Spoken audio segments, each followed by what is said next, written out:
You can choose one of the most advanced artificial lenses available, have technically successful surgery, and still need glasses sometimes.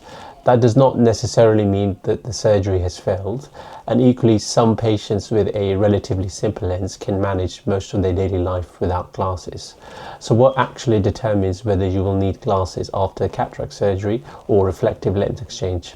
The honest answer is that it depends on three things: the type of lens that has been implanted, the focusing target chosen for each eye, and how accurately your eyes heal at that target.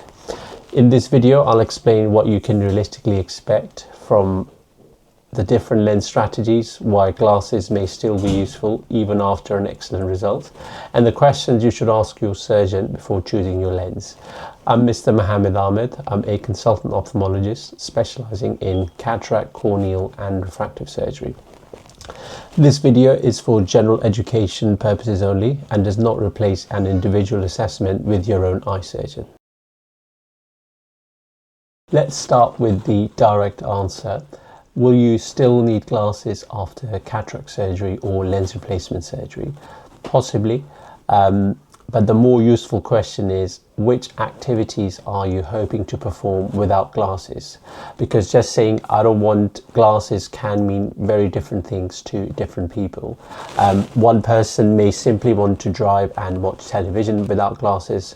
Another may want to use a computer without glasses.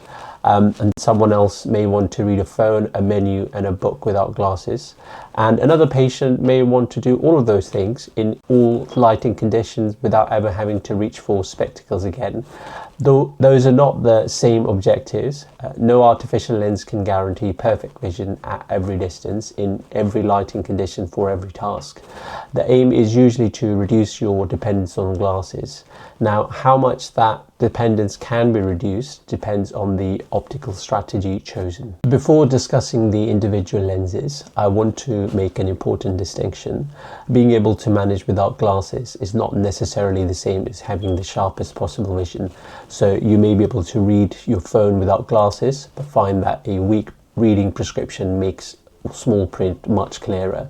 You may be able to drive without glasses during the day but prefer a small prescription at night, or you may complete nearly all your ordinary daily activities without having to wear spectacles but use them for prolonged reading because it feels more comfortable. That can still represent a very successful result. So the aim should not necessarily be to prove that you never own another pair of glasses. The aim should be to create the most useful vision for your lifestyle. We're accepting the trade-offs that come with that choice. Now let's begin with the simplest and most well-established strategy. A monofocal lens has one main focal point. If both eyes are focused for distance, many patients can see well for activities like driving, watching TV, recognizing somebody else's face, going for a walk, and seeing across a room, for instance.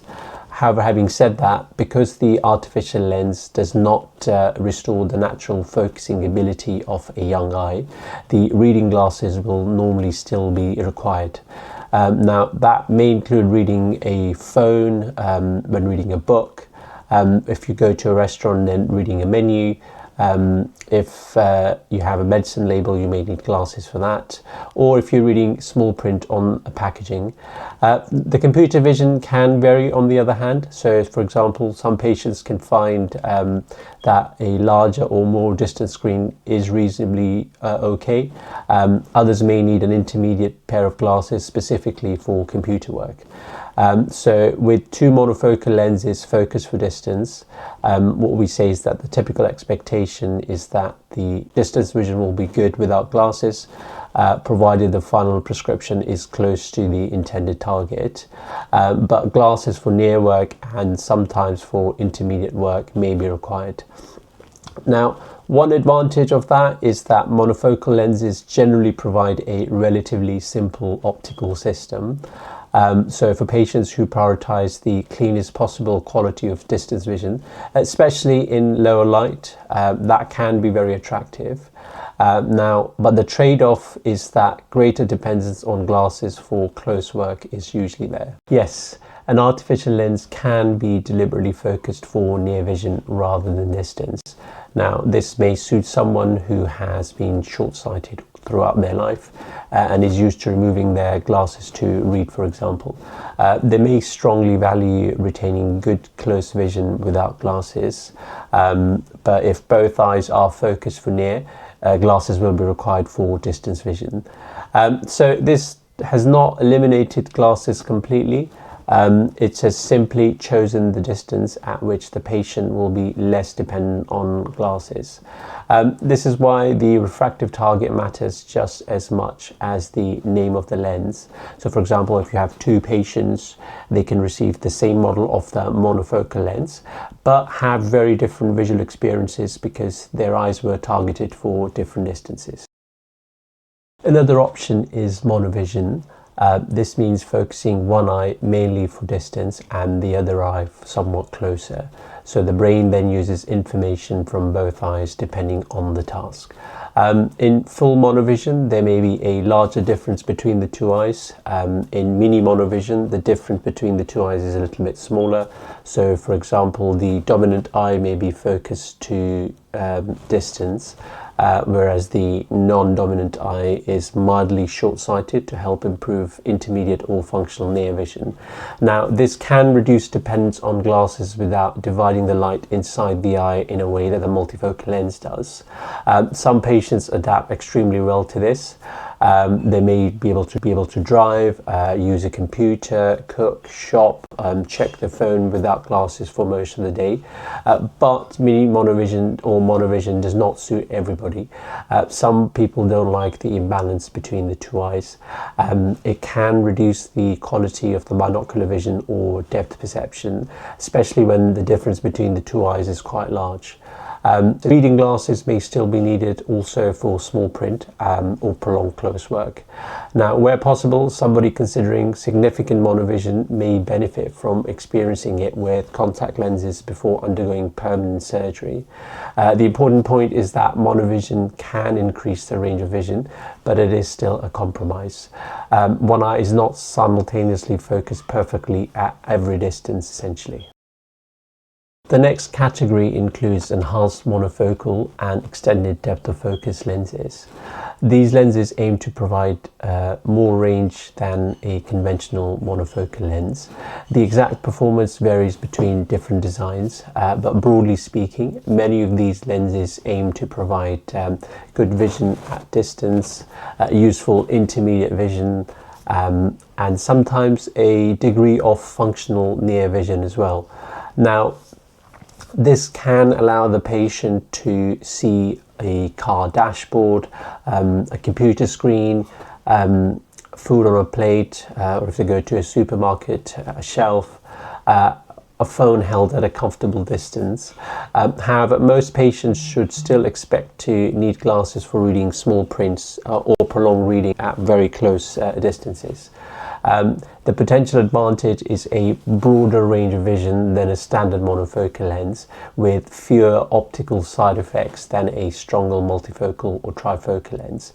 But it would be misleading to describe every EDOF or enhanced monofocal lens as giving complete spectacle independence. For many patients, the realistic aim is good distance and intermediate vision, and being able to function without glasses, while reading glasses may still be required for near work. And that may be exactly the balance that they are after. Multifocal and trifocal lenses are designed to provide the greatest opportunity for spectacle independence across distance, intermediate and near vision. For a carefully selected patient, they can provide a very useful range of vision. That may include driving, watching TV, using a computer, looking at a phone, reading a menu, and reading ordinary print. This is why they are attractive to patients who strongly want to reduce their reliance on glasses. But they do not guarantee that glasses will never be needed. Some patients still use spectacles for certain tasks, so like reading very small print, reading in dim light, detailed hobbies, or prolonged reading. or achieving the sharpest possible vision for a particular distance. The reading distance also matters. A lens may perform well at normal phone or book distance, but not at an unusually close distance. Another lens may provide excellent computer vision, but slightly weaker near vision. Some multifocal lenses can cause optical effects, such as glare, halos, and reduced contrast sensitivity. I discussed those trade-offs in a lot of detail in my previous video about who should and should not consider multifocal lenses. The key message here is that multifocal lenses can offer the greatest chance of spectacle independence, but even with a technically excellent result, they do not create a guarantee of perfect glasses-free vision in every situation. Astigmatism is another major part of this discussion. Astigmatism usually means that the front surface of the eye is more curved in one direction than another. If meaningful astigmatism is left uncorrected, it can blur vision at every distance. A toric lens is designed to compensate for regular corneal astigmatism. Importantly, toric does not mean a particular range of vision. A toric lens may be monofocal, EDOF, enhanced monofocal, or multifocal. The word toric simply tells us that the lens also contains astigmatism correction. Now, this distinction is quite important to understand. A patient could choose an advanced lens designed to give several focal ranges, but they can still have disappointing unaided vision if significant astigmatism remains. So when discussing the chances of being glasses free, we ask not only what type of lens is a patient having, we also ask do they have astigmatism and how it will be managed. Even when the right lens strategy has been chosen, there are several reasons why glasses may still be helpful. The eye may not heal at the exact target. Modern lenses are calculated using highly advanced techniques. Before surgery, detailed measurements are taken to estimate the power of the artificial lens needed to achieve a particular result. But it is still a biological prediction. The calculation cannot control every aspect of how an individual eye will heal or the precise final position of the lens inside the eye. Most patients finish reasonably close to the intended target, but a small residual prescription can remain in some people. That may be short-sightedness, long-sightedness, astigmatism, or a combination of these. Now, a small prescription may not cause much difficulty for someone with a standard monofocal lens, but patients expecting a very high level of spectacle independence may notice it more. And multifocal lenses or EDOF lenses can sometimes be less forgiving of even a small residual prescription. This does not automatically mean that the wrong lens was inserted or that the surgery was performed incorrectly. It may simply reflect the natural limits of predicting a biological outcome. The tear film is the first optical surface of the eye. If it is unstable, the vision can fluctuate, unfortunately. You may notice that the vision clears after blinking and then becomes blurred again. Dry eye can also affect the accuracy of the measurements taken before the surgery. This is why it's important that if there's any significant ocular surface disease, that it should be treated before the final lens calculations are performed. After the surgery, the ocular surface may become temporarily more irritated. So somebody may initially think that they require glasses when part of the blur is actually being caused by an unstable tear film. Now, treating the surface can sometimes improve both the comfort and the quality of the vision. The artificial lens sits inside the natural capsule that previously held your own lens. Months or years after the surgery, the capsule can become cloudy. This is called posterior capsular opacification. So the patients may describe blurred vision, glare, a loss of contrast, or sometimes feeling that the cataract has returned. The cataract itself has not grown back in this case. The cloudy capsule can usually be treated with a short YAG laser procedure. However, not every episode of blurred vision after surgery is caused by capsular clouding. The eye should be examined carefully so the actual cause can be established. Now, a patient may be told that they can read the bottom line of the distance eye chart, but they can still feel that they need glasses. Now, this is not necessarily contradictory. The standard eye chart mainly measures high contrast distance vision. It does not fully measure other aspects of vision, so things like near vision, intermediate vision, contrast sensitivity, nighttime vision, glare or reading endurance, or even how the two eyes work well together. So someone can have excellent chart vision but still prefer glasses for certain real-world tasks. Equally, somebody may not read the very smallest line on the chart but function very happily during the day without glasses. The patient's actual visual experience matters alongside all the measurements. The phrase reading vision is too broad.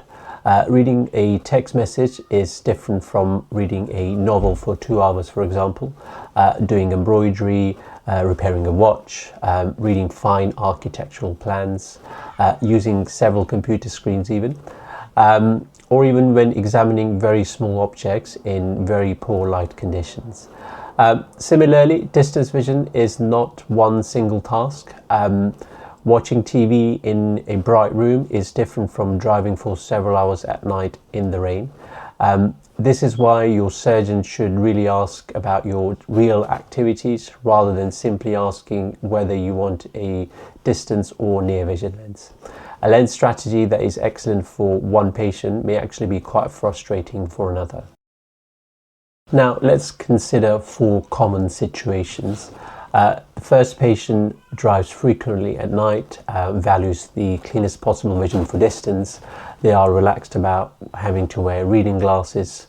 Now, in this situation, a monofocal lens focused for distance would suit them very well. They may be largely free from glasses for distance while accepting the reading glasses for near work. Now, a second patient works on a computer and they want to be able to manage around the home without repeatedly having to reach for glasses. They are comfortable using reading glasses for very small print. Now in this situation, an enhanced monofocal EDOF lens or mini-monovision strategy may offer them the balance that they want. Now a third patient may strongly value their reading, using the phone, a computer screen and being able to see in the distance without glasses. And they also understand and accept the possibility of halos and some reduction in contrast. If their eyes are otherwise suitable, a multifocal or trifocal lens may provide the greatest chance of the broad spectacle independence thereafter. Now, a fourth patient says, I never want to wear glasses again under any circumstances. They also say that they will not accept any halos. They expect to be able to drive, they expect perfect vision at night, and they want every distance to be as sharp as possible. Now, no current lens can reliably promise all of those things simultaneously. For this patient, the most appropriate part of the consultation may be just resetting the expectation before any operation is planned. If a small residual prescription remains after the eye has healed, the best response usually depends on the size, the symptoms being caused, the health of the eye, the lens already implanted, and how strongly the patient wants further treatment on the eye. Now, some patients are completely happy and they don't require any further intervention. Some use glasses for certain tasks. In appropriately selected patients, the options may include contact lenses, corneal laser enhancement, or very rarely another intraocular procedure. But further treatment should never be assumed to be necessary or risk-free. The safest and simplest option may sometimes be to just use a pair of glasses. The possibility of a residual prescription and the clinic's approach to that should be discussed before the surgery. There is no way to guarantee a glasses-free result, but several steps can improve the chances of achieving the intended outcome. First, treat significant dry eyes before the final measurements are done. Secondly, make sure the measurements are accurate and repeatable. Third, assess the cornea, the retina and the nerve at the back of the eye properly. Fourth, identify and manage any meaningful astigmatism that may be present. Choose a focusing target based on the person's actual lifestyle. And sixth, understand the strengths and limitations of the selected lens before the surgery. The most advanced lens placed in an unsuitable eye will not necessarily produce the best result, and the widest range lens is not automatically the best result for every patient. Now, before choosing your lens, I would ask 5 questions. So number 1, what distance will each of my eyes be focused for? Number 2, which activities am I likely to manage without glasses? Number 3, which activities am I still likely to need glasses for? And number 4, do I have astigmatism, dry eyes, or another eye condition that may affect the result? And number 5, if I end up with a small residual prescription, what options will there be? These questions are usually more useful than simply asking what is the best lens. So will you still need glasses after cataract surgery or refractive lens exchange? With monofocal lenses focused for distance, you should normally expect to wear reading glasses. With enhanced monofocal or EDOF lenses, you may gain more intermediate range, but reading glasses may still be useful. With monovision, you may reduce dependence on glasses by giving the two eyes different focal targets, but not everybody adapts to that difference. With multifocal or trifocal lenses, you may have the greatest chance of seeing across distance, intermediate and near without glasses, but occasional spectacles can still be useful, and the wider range comes with optical trade-offs. Most importantly, no lens can guarantee perfect vision at every distance in every situation. A successful result is not necessarily a patient who throws away every pair of glasses. It is a patient who understands the options, chooses the compromise that best suits their life, and receives the kind of vision they were realistically hoping to achieve. In my next video, I'll explain how to know when it's actually time to have cataract surgery, because cataract surgery should not just be based on how the cataract actually looks. It should be based on how your vision is affecting your day-to-day life. If you found this video useful, you may also want to watch my other videos explaining how surgeons choose an artificial lens and who should and should not consider a multifocal lens. And let me know in the comments what matters more to you. Is it the widest range lens possible without glasses, or having the cleanest optical quality of vision? Thank you for watching.